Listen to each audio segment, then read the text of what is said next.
The first thing I noticed was the time. 6:37 p.m. I'd been home for an hour, but something about tonight was off. The air inside the house felt different, heavier somehow, like a subtle change in pressure that you couldn't quite put your finger on. The kind of feeling you'd ignore on any other day but couldn't shake now. Jessica wasn't late often, but when she was, she always called. Her phone had gone straight to voicemail. Twice. I told myself not to worry. Maybe she was caught up at the gallery. Jessica's boss, Vanessa, was always throwing last-minute events that demanded her attention. But as the minutes ticked by, I felt the itch in the back of my mind grow, the one that whispered that something wasn't right. It wasn't just her absence tonight. It was everything leading up to it. The little things. The 2 glasses of wine instead of one, left out on the kitchen counter last Tuesday. The way she tilted her phone screen just out of my line of sight last week when a message came in during dinner. I joked about it. She laughed, kissed me, and said it was just Vanessa micromanaging again. I let it slide because that's what you do when you trust someone. But trust has a way of planting seeds of doubt when watered with just the right amount of inconsistency. I walked to the window and pulled the curtain back, staring out into the stillness of our neighborhood. Suburbia at its finest. Manicured lawns, clean sidewalks, and porch lights glowing like fireflies in the early evening. Nothing looked out of place. I checked my watch again. 6:42 p.m. This time, the sound of tires on gravel pulled my attention. Jessica's car turned the corner and rolled into the driveway. I stepped back from the window and let the curtain fall into place, feeling the way my heart raced. She hadn't called, but here she was. The front door opened, and I listened as she set her keys on the counter. Her heels clicked against the hardwood floor as she made her way into the kitchen. "Hey, babe," she called out, her tone bright and casual, the way it always was when she wanted me to think nothing was wrong. I stepped out of the living room, leaning against the doorframe as I took her in. She was still in her work clothes, a fitted black dress, heels that made her calves look impossibly toned. But her hair wasn't how she usually wore it when she worked late. It was swept up in a loose bun, strands framing her face in a way that felt deliberate, like she'd touched it up. "Hey," I said evenly. She flashed me a smile, the same one that used to make my chest tighten when we first met. Now, it felt like a polished mask. "Sorry I'm late." Vanessa was in one of her moods, she said, setting her purse on the counter and walking toward the fridge. "I meant to call, but you know how she gets." I barely had time to grab my phone. I nodded, not saying anything. I could feel the moment stretching between us, the silence asking questions neither of us wanted to answer. Jessica grabbed a bottle of water from the fridge and twisted the cap off, taking a long sip before turning back to me. "What's with the face? You look like you've seen a ghost." "You didn't call," I said, keeping my voice steady. She waved her hand dismissively. "I told you, Vanessa." "It's not just tonight." I cut her off, surprising even myself. Her hand froze mid-motion, the bottle hovering near her lips. For a split second, something flashed across her face. Annoyance, maybe, or fear. But it was gone before I could pin it down. "What's that supposed to mean?" she asked, her tone sharper now. I shrugged, stepping closer. "I don't know, Jess. You tell me. The late nights. The excuses. The phone you keep hidden like it's some national secret. What's going on?" Her laugh was light, but her eyes were guarded. "Are you serious right now? God, you sound like one of those guys on Reddit who think their wives are plotting world domination because they have a lock screen." She tried to walk past me, but I stepped in her way. "Humor me," I said quietly. "Where were you tonight?" Her jaw tightened, and for the first time in years, I saw something unfamiliar in her expression. It wasn't guilt. It was control. Vanessa needed me to stay late. We had to reorganize the exhibit.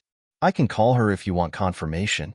I studied her, searching for cracks in the armor. But she was good. Too good. "Fine," I said, stepping aside. "I'll drop it." Her shoulders relaxed slightly, but I wasn't done. Not yet. Later that night, as she slept beside me, I stared at the faint glow of her phone on the nightstand. My mind churned, replaying every moment of the evening like a broken record. Her calm demeanor, the way she deflected. It was the same story every time, but this time, I couldn't stop the feeling that something was slipping through my fingers, and I wasn't going to let it go. The next morning, Jessica was up early. Too early. The soft rustle of fabric and the faint click of the bathroom door woke me before the alarm. I cracked an eye open, pretending to still be asleep, and watched her move about the room. She was quiet, deliberate, her actions almost calculated. She pulled out the same black dress from last night, smoothing it over the bed before disappearing into the bathroom.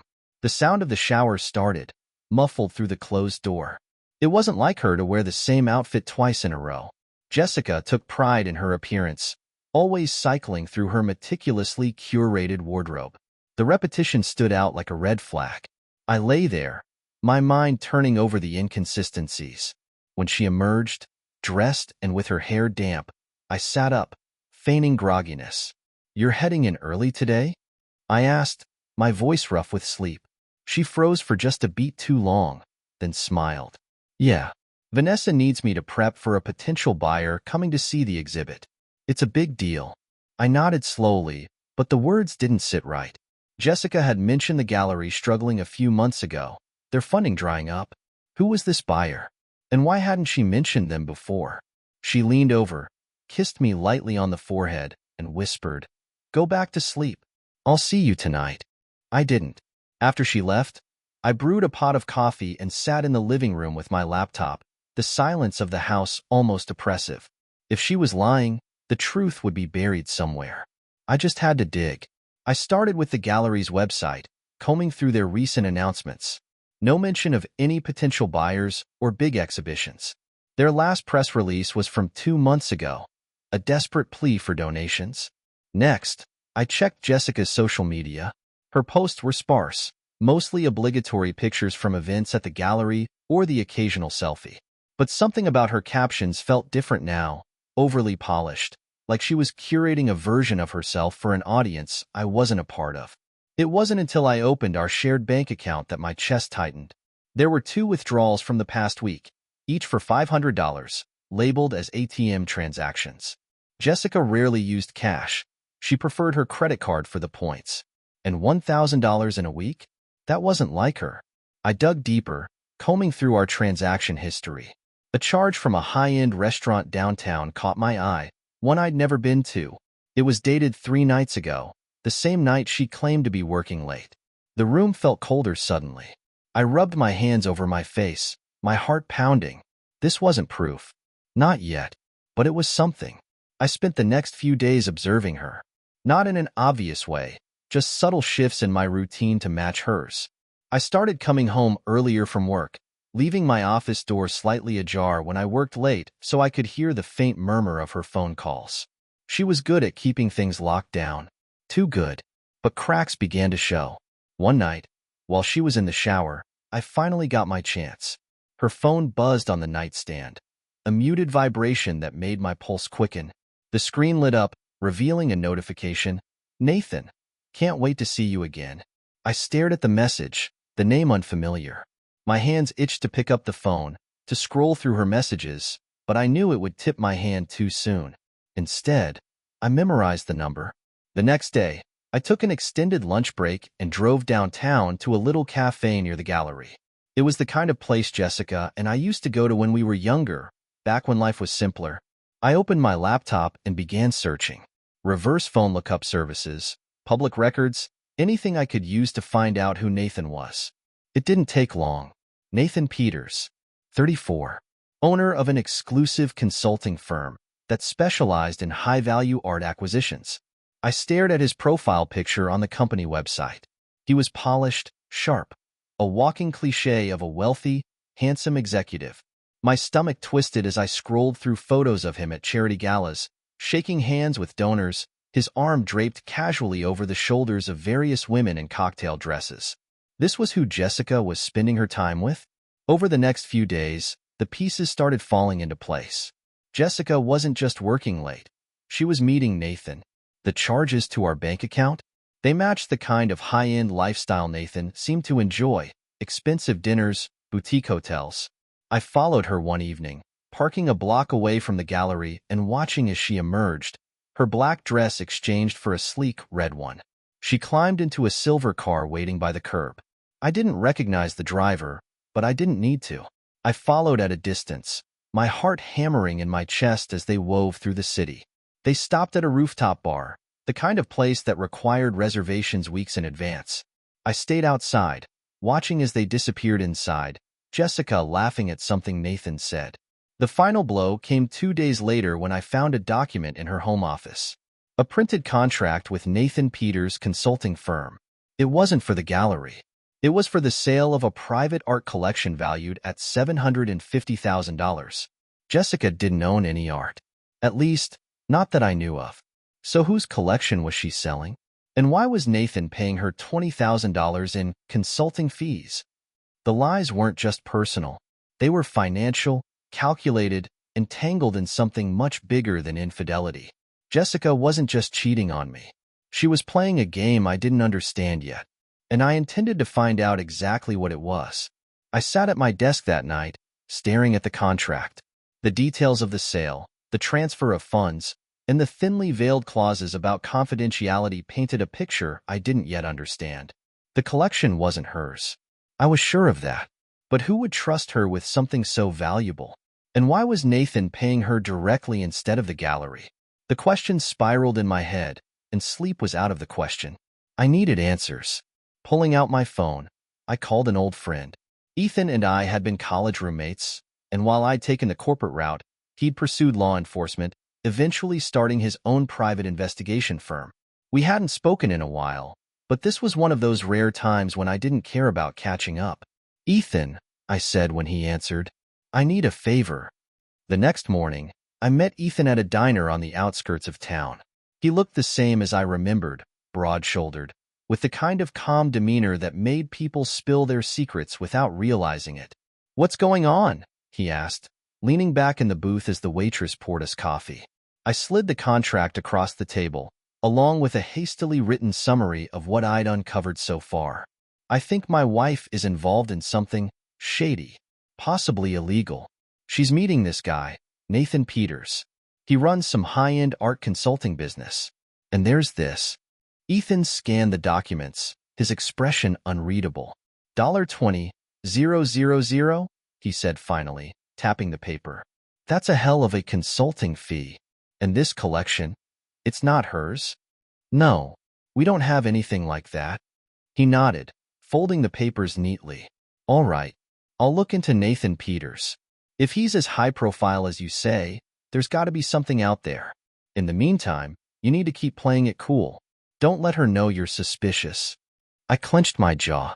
"That's easier said than done." Ethan gave me a small smile. "Trust me, if she's up to something, you'll want every piece of evidence before you confront her. Let me handle the digging."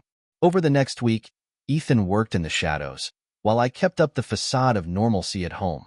Jessica was more distant than ever, her time divided between the gallery and her mysterious meetings.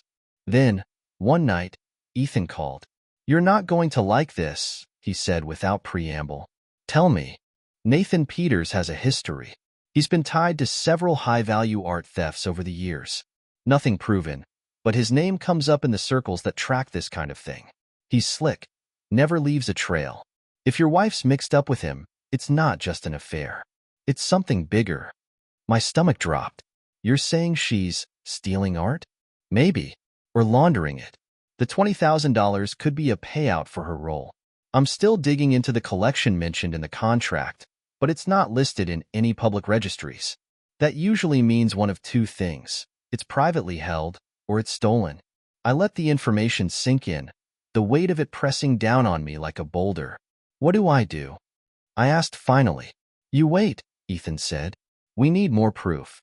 I'll keep working on Nathan. In the meantime, see if you can find anything else at home. Papers, emails, anything that ties her to this." That night, while Jessica was out, I began my own search. Her office was my first stop.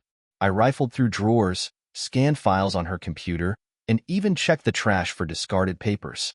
Most of it was mundane: work emails, tax documents, receipts. But then I found a key. It was small, with a numbered tag attached to it. C-17.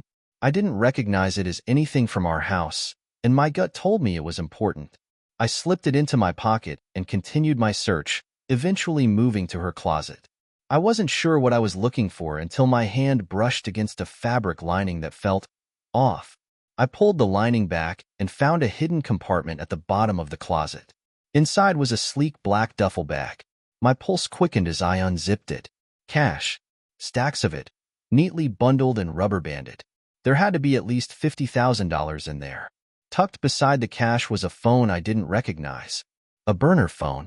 I turned it on, and a wave of dread washed over me as the screen lit up. There were only 2 messages in the inbox, both from Nathan. The first read, "Drop-off confirmed. Payment received." The second, "Next meeting, Tuesday, 8 p.m. C-17. Tuesday night, I followed her. She left the house around 7:30, dressed in another outfit I didn't recognize. A sleek navy blazer and heels that clicked sharply against the pavement as she walked to her car. I stayed a few cars behind as she drove downtown, my heart pounding in my chest. She pulled into a private storage facility, the kind with tall fences, security cameras, and 24-hour access. C-17. I watched as she used the key I'd found to unlock a unit and disappeared inside. When she emerged 10 minutes later, she was carrying a wrapped canvas, large enough to be a painting. She loaded it into her trunk and drove away. I followed her to a warehouse on the edge of the city, where she parked beside Nathan's car.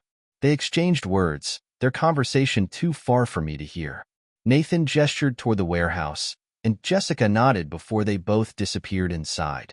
I sat in my car, gripping the steering wheel, my mind racing. This wasn't just an affair. It was a conspiracy. Jessica was involved in something dangerous, and I had no idea how deep it went. But one thing was clear. I wasn't just a husband betrayed. I was a witness to something far bigger than I'd ever imagined.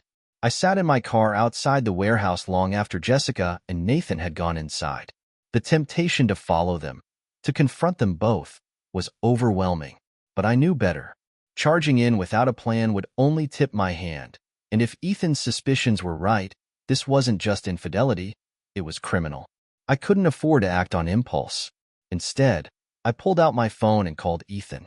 "They're at a warehouse," I said as soon as he picked up. "She brought a painting, something she got from a storage unit.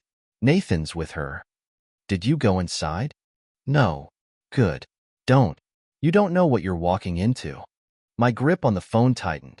"Ethan, I can't just sit here and watch her. Watch them." "Listen to me," he said, his voice calm but firm. "If this is what we think it is, you need to be careful. People don't play games when there's money and stolen art involved.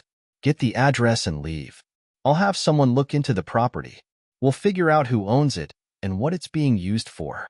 I scribbled the address down on the back of a receipt and reluctantly started the car.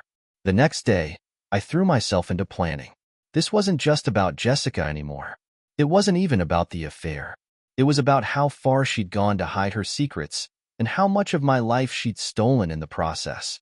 The woman I thought I knew, the woman I'd built my life around, was a stranger. And if she could betray me like this, she was capable of far more than I'd ever imagined. I wasn't just going to expose her. I was going to dismantle the entire web she'd spun. First, I needed leverage. I started by cloning the burner phone I'd found in her closet, using software Ethan had given me. It took hours to pull all the data from the device, but when it was done, I had a goldmine of information. Texts, call logs, and even location data. Nathan wasn't her only contact. There were messages to a third number, someone named F. The texts were vague, but hinted at deeper involvement. "Jessica, the painting's ready. Confirming delivery with N. Any issues on your end? F. None.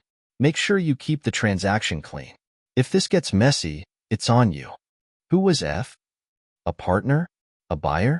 The more I uncovered, the more questions I had. Next, I started piecing together their financial trail. The stacks of cash in the duffel bag were just the beginning. I noticed new transactions in our joint account. Small amounts, $50 here, $100 there, always sent to obscure payment services. It looked like she was laundering money, spreading it across different platforms to avoid detection. But she wasn't as careful as she thought. One transfer led me to a digital wallet linked to an offshore account. The balance, $200,000. It was more than enough to confirm my suspicions. I spent the next week gathering evidence. I logged every text, every location, every transaction. Ethan sent me updates from his investigation into the warehouse, which turned out to be owned by a shell company tied to Nathan's consulting firm. It's a front, Ethan told me. They're using it to store stolen art before it gets moved out of the country. If Jessica's involved, she's deeper in this than you thought. How do I use this against her? I asked. You don't. Not yet. We need a way to connect her directly to the thefts. Until then, sit tight. But I couldn't sit tight. Not anymore. The final piece fell into place when I overheard her on the phone late one night. She was in the kitchen, her voice low but urgent. No, I told you, it's under control, she said. He doesn't suspect anything. The delivery will go through as planned. I stayed in the shadows, my heart pounding. She was talking about me, lying about me. When she hung up, I made a decision. It was time to take back control. I started small, planting seeds of doubt in her carefully constructed world. I'd move things in the house, just enough to make her question herself. The duffel bag disappeared for a day before I put it back in the closet. Her burner phone turned up in the kitchen drawer, then on the nightstand, then back in her office. She started to unravel. One morning, she asked, "Have you been going through my things?" I looked at her, feigning confusion. "What are you talking about?" "Never mind," she said quickly, but her eyes darted to the closet as if expecting the bag to vanish again.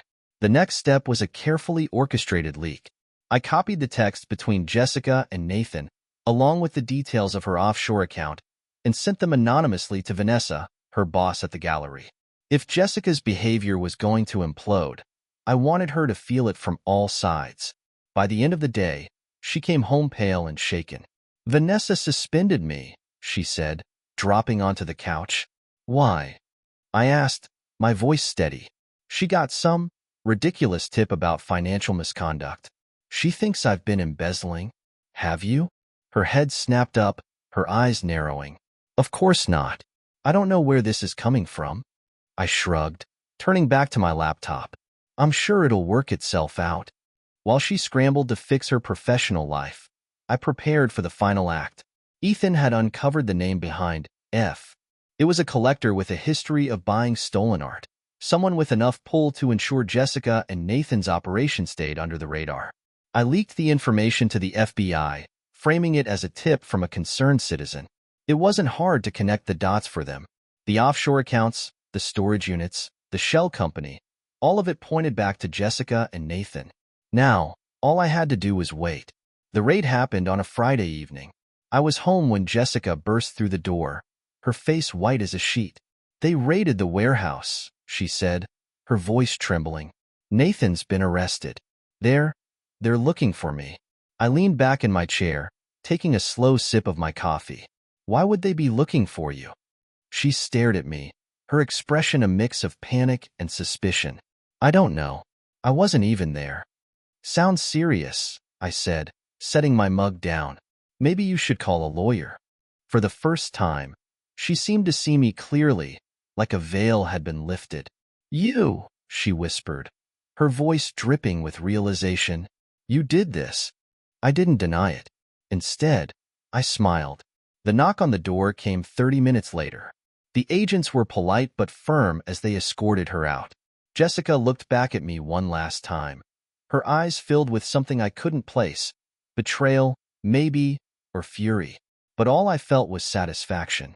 I watched as the car pulled away, the weight of years of deception finally lifting from my chest. It wasn't just revenge. It was justice. For weeks after Jessica's arrest, life moved in strange, surreal waves. The house was eerily quiet, the kind of silence that wasn't soothing but sharp, like the aftermath of a bomb blast. Jessica's absence wasn't just physical. It echoed in every corner of the house we'd shared, every memory I now questioned. The authorities wasted no time unraveling her operation. Nathan cracked within days, pointing fingers in every direction to save his own skin. Jessica, for all her poise and charm, was left holding the bag, a perfect scapegoat for a network of crimes that stretched across state lines. Ethan called me a week after the arrest. "She's looking at 15 to 20 years, maybe more," he said. "They've got her on fraud, conspiracy, and aiding in the sale of stolen property." I should have felt relieved, vindicated. But there was a hollow ache I couldn't shake. Jessica hadn't just betrayed me. She'd dismantled the life I thought I'd built. And I wasn't finished. The thing about revenge is that it rarely ends with the first strike. Once you taste it, you want more. Nathan was still out there, awaiting trial but walking free on bail. The thought of him going back to his life, his polished suits and smarmy charm, made my blood boil. He destroyed countless lives for profit, mine included, and I wasn't going to let him slip away. It was time for the final act. I started with Nathan's consulting firm. Publicly, it was a legitimate business. But the cracks in his armor were easy to find once you knew where to look. Ethan's contacts helped me dig deeper, uncovering a trail of offshore accounts, falsified appraisals, and ties to known black market dealers. I compiled everything into a neat little package and sent it anonymously to his biggest clients. Wealthy collectors didn't take kindly to being duped, and within days, Nathan's reputation was in shambles. His firm lost its most lucrative contracts, and whispers of investigations began circulating in the art world. But that wasn't enough. The next step was personal.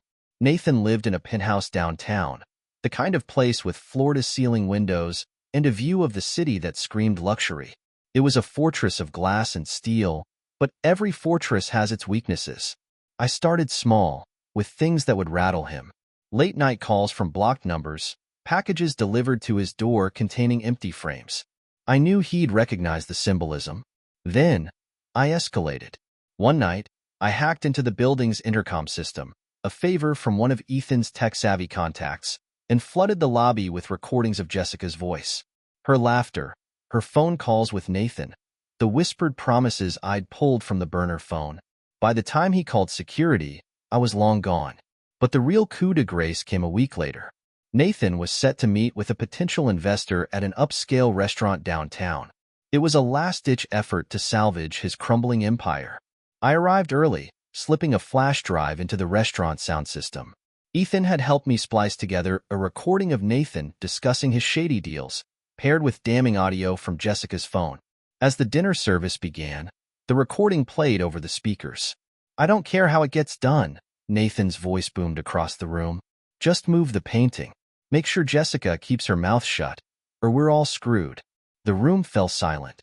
Heads turned, diners whispered, and Nathan's face went pale. Security rushed to stop the playback, but the damage was done. By the time I left, his investor had stormed out, and Nathan was standing alone in the center of the room, his carefully constructed world crumbling around him. With Nathan neutralized, there was only one loose end: Jessica. She was in custody, awaiting trial, but I knew she wouldn't go down quietly. Jessica was too smart, too calculating to accept her fate without a fight, and I had no intention of letting her rewrite the narrative. The final confrontation happened in the cold, sterile confines of a visiting room at the county jail. Jessica looked smaller than I remembered, her once flawless appearance replaced by a weary, disheveled version of herself. But her eyes still burned with the same fire, a mix of anger, defiance, and something else I couldn't quite place. "You," she said as I sat down across from her.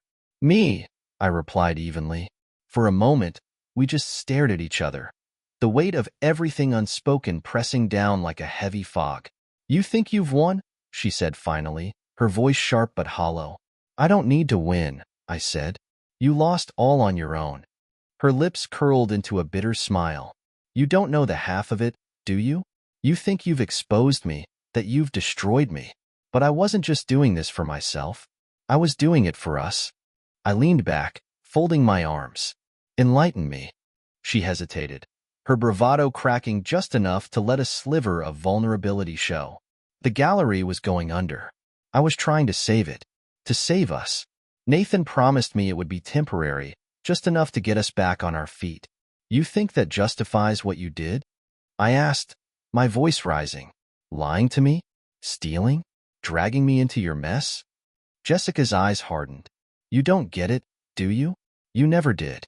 While you were busy playing the perfect husband, I was the one holding everything together. I was the one making sacrifices. Sacrifices? I laughed bitterly. Is that what you call selling stolen art and running around with Nathan? She opened her mouth to respond but stopped herself, her jaw tightening. For a long moment, neither of us spoke. Then, finally, I stood. Good luck at your trial, Jessica. You're going to need it. As I walked out of the jail, a strange sense of peace settled over me. Jessica's betrayal had left scars that would take years to heal, but for the first time in months, I felt free. This wasn't about revenge anymore. It was about starting over. And as far as I was concerned, the past was finally where it belonged, behind me. And that's how it ended. If you enjoyed this story, don't forget to subscribe, like, and comment your thoughts below. Tell us, what would you have done in their shoes?